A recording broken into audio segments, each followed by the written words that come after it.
Dimanche dernier, alors que comme aujourd'hui nous étions réunis, assis autour de Jésus,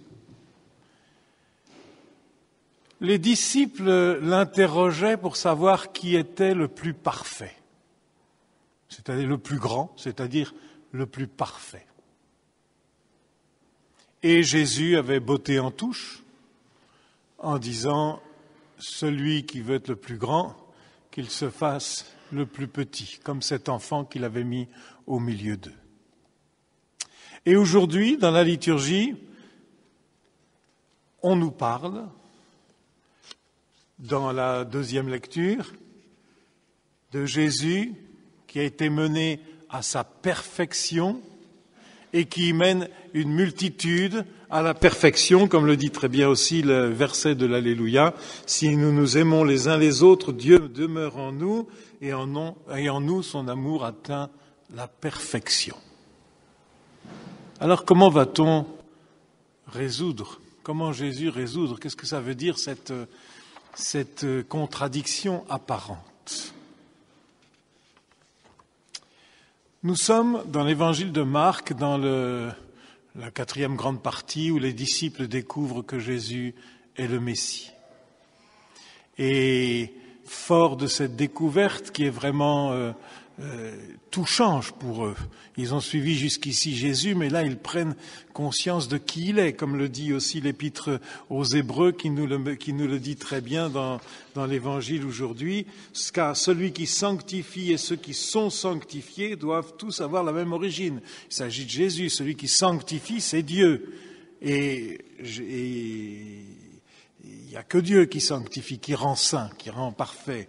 Et ceux qui sont sanctifiés, c'est les hommes. Ils ont la même origine. C'est ici vraiment l'incarnation de Jésus, vrai Dieu, vrai homme, qui est noté. Ils prennent cette dimension de qui est Jésus, comme nous sommes appelés à le prendre quand nous professons notre foi et quand nous avançons dans notre chemin. Alors ils font, et en même temps, chose étrange, Jésus va leur parler de la passion. De sa passion, c'est-à-dire qu'il ne va pas être Messie à la manière dont nous le pensons. Avançant, il y a donc cette question de qui est le plus grand, et Jésus qui est le plus parfait, et vous vous souvenez, Jésus a pris un petit passage qui nous paraissait étrange, si ton œil, si ta main, si ton pied est un obstacle, eh bien, prends-le, coupe-le, jette-le, voilà, qu'on s'en débarrasse. De quoi s'agit-il? Vous n'êtes pas invité à vous couper la main ni à vous arracher les yeux, soyez tranquille. Mais plus grave peut-être, il s'agit des grands domaines de notre vie, ce qu'on a appelé les trois concupiscences, c'est le pouvoir, la gloire, la richesse, et tout le plan de la vie, de la sexualité, etc. Et Jésus va leur dire, mais attention, parce que Jésus nous invite, ne vivez pas suivant la logique du monde, mais vivez suivant cette logique de l'amour de Dieu. Et il va reprendre justement des passages, aujourd'hui il en prend deux, il prend l'enfant et le mariage et l'enfant, l'histoire du pouvoir si vous voulez, et puis il reprendra la semaine prochaine, on aura l'évangile avec la question de la richesse. Il vient nous apprendre à faire attention aux obstacles qui nous empêchent de vivre du royaume de Dieu. Je reprendrai volontiers ce terme qui est pris dans l'épître aux Hébreux quand il dit « il nous rend parfaits ». Car il ne s'agit pas, même si ça l'inclut, il ne s'agit pas d'une perfection morale simplement. Il s'agit d'un accomplissement. Et c'est pour cela que Jésus nous ramène toujours, et ici dans les évangiles d'aujourd'hui, Jésus nous ramène à la source, et à chaque moment il va nous ramener à la source. Quand il part du mariage, il revient à la source, au plan d'origine, à notre être dans le jaillissement de la création, sortant des mains de Dieu, qui nous invite notre vocation. et puis pour la vie personnelle, ici le pouvoir, il reprend l'enfant, il revient toujours à la source, Jésus. Mais nous sommes appelés, et c'est ça, redevenir comme un enfant, être un enfant, nous allons devoir grandir, avancer pour s'accomplir. Non pas s'accomplir, encore une fois, suivant le monde, mais s'accomplir, c'est-à-dire vivre de cette transformation profonde. Il y a un saut, et on le voit dans le sermon sur la montagne, il y a un saut entre l'ancienne loi et l'évangile. Dans l'ancienne loi, nous avions des commandements qui étaient donnés de l'extérieur qu'il fallait appliquer, et la constatation de toute la Bible, c'est que c'est bien difficile de marcher et que la loi, comme dit saint Paul, nous est réservée pour nous montrer que nous sommes pécheurs, finalement. Voilà. Mais en Jésus, avec cette expérience de Jésus qui est, comme dit le pape François, le visage de la miséricorde de Dieu pour nous, eh bien, il nous donne un sauveur, celui qui va accomplir, celui qui va nous sauver. Et nous avons, comme chrétiens, assis autour de Jésus aujourd'hui, en l'entendant, à lui demander la grâce de nous renouveler dans notre baptême, nous renouveler dans cette grâce, car nous avons à accueillir ce salut que le Seigneur nous a offert, que le Seigneur nous a ouvert et qu'il veut partager avec nous et qu'il veut qu'il grandisse. C'est pour ça que quand nous écoutons ces textes et quand nous regardons un peu la doctrine de l'Église et la vie des saints qui nous entraîne, nous n'avons pas à regarder simplement une loi, une conformité extérieure, mais nous avons à regarder quelle est cette vie intérieure. Nous avons retourné à cette contemplation de Jésus, à regarder Jésus pour savoir comment vivre, lui qui est sans cesse dans l'intimité avec son Père, dans cette source qu'est le Père et qui nous invite à y être à chaque instant.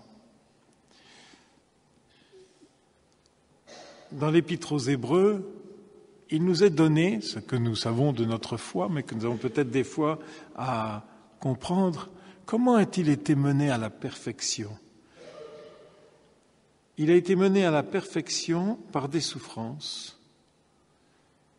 C'est-à-dire que le chemin de croix que Jésus montrait dans ces annonces de la Passion, ce n'est pas suivant justement cette logique du monde de grandir, mais c'est en intégrant toute la dimension de notre vie.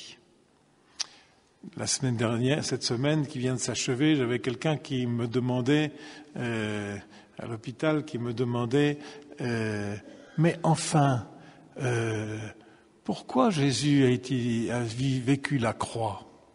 Pourquoi on m'a jamais parlé de ça, mon catéchisme. Je vois pas pourquoi il a été mis à mort, pourquoi il y a la croix. Et c'est important pour nous de demander la grâce de découvrir ce mystère de notre salut. Jésus a été mis en croix pour notre salut, pour le rachat de nos péchés, pour y accomplir, et c'est dans le mot ici de perfection, il est mené à sa perfection, il nous mène à la perfection. Le mot, il est utilisé pour le rite consécratoire dans l'Ancien Testament, donc c'est la dimension sacerdotale. Il a été par l'offrande de lui-même, par l'ouverture à Dieu de tout ce qu'il est, de tout ce que notre humanité. Et c'est dans ce geste d'ouverture, au contraire d'Adam et Ève, après le péché qui se referme, qui se cache, c'est dans cette offrande à Dieu, dans cette ouverture de toute notre réalité que s'accomplit notre salut. Jésus qui prend ce geste sacerdotal.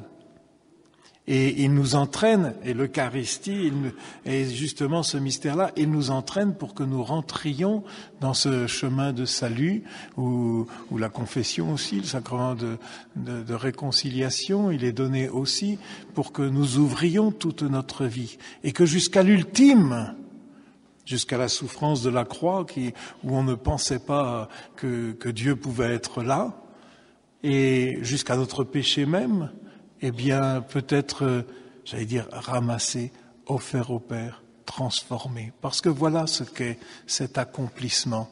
C'est notre transformation. Mais pas la transformation accomplie par notre propre force. La transformation dans la grâce, dans ce lien avec Jésus, dans cette compagnie de Jésus en suivant sa parole et en rentrant dans son geste d'offrande. Alors notre vie peut changer. Elle peut être animée d'une joie nouvelle, d'une force nouvelle. Et ce chemin, nous sommes bien appelés à la perfection, nous sommes bien appelés à la sainteté, mais comme un chemin de sainteté. Nous avons des difficultés de comprendre les difficultés dans la vie communautaire, dans la vie, dans le mariage, etc. Et puis c'est très présent, et notamment de la manière dont les médias parlent du synode qui va s'ouvrir. Mais regardons notre chemin, le chemin que Dieu nous donne dans la vie d'union avec le Christ. Il y a des moments. Dans toute vie spirituelle, les saints racontent ça de toutes les manières. Il y a des moments de nuit d'essence, on n'a plus d'élan, de nuit de l'esprit, on ne comprend plus, on ne veut plus vraiment. Et notre chemin de perfection, il est appelé à aller plus loin. Eh bien, dans la vie communautaire, dans la vie matrimoniale, dans la vie de famille, c'est la même chose. Mais nous avons besoin d'avancer avec Jésus. Nous avons besoin d'avancer et avec Jésus, c'est-à-dire dans ce contact vivant qui se laisse nourrir de sa parole, qui veut vivre, qui se nourrit de la louange, qui se nourrit de ce regard que Jésus a sur son Père, de cette joie, de cette paix qu'il donne, pour passer aussi dans la réalité, notre réalité, dans la réalité de notre vie, afin que nos cœurs, comme dit Jésus ailleurs, qui sont mauvais, ils deviennent bons. Mais n'oublions pas que quand nous traitons de notre vie, quand nous entendons traiter, notamment ce qu'on va tout entendre avec avec le synode sur la famille qui commence, que le chemin de la vie chrétienne, il est à compter avec la grâce, à recevoir la grâce, à recevoir le don de Dieu, l'aide de Dieu, à se laisser alimenter. Pour cela, il nous faut une vie vivante avec le Seigneur. Il nous faut entretenir notre relation avec le Seigneur, personnelle, communautaire, au sein de l'Église. Nous avons à la faire vivante, à la rendre belle, à la rendre intéressante. Eh bien, demandons la grâce vraiment de laisser l'Évangile pénétrer dans notre cœur et faisons pour notre part tous les efforts qui nous sont possibles.